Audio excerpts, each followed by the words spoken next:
Heute ist mein Tag, die Sonne wartet schon auf mich. Ich hab den Stuhl, die Brille, Creme. Ich zeig es euch, seht ihr.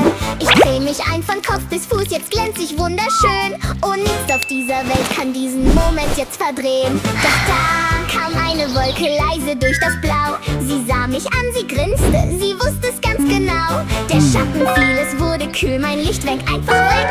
Und diese böse Wolke lachte laut auf meinem Fleck. Ein Föhn, ein Fächer, Ballons, ich hab alles versucht.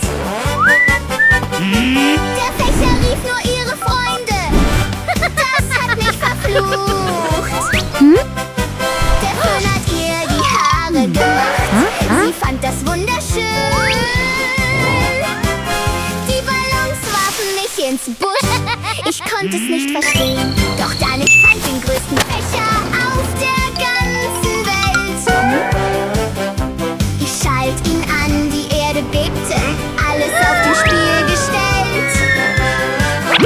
Sie drehte, schrumpfte, flog davon in den Himmel rein. Ich hab gewonnen, ich hab gewonnen. Das Licht ist endlich mein. Ich stell den Stuhl ganz sanft wieder hin. Creme auftragen, sacht. Brille auf, tief Luft geholt. Die Sonne wärmt mein Gesicht. Ich mach die Augen zu, ich kreuz die Flügel. Nur für mich. Alles ist endlich gut.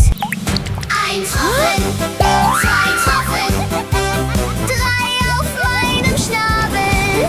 Der größte Sturm der Welt kam und hat alles weggeschwemmt. Ich trief, ich tropf, mein Creme ist weg, ich bin total gehemmt. Die böse Wolke schaut raus durch den grauen Himmelwald und streckt die Zunge raus. Ach nein, nicht noch ein zweites Mal.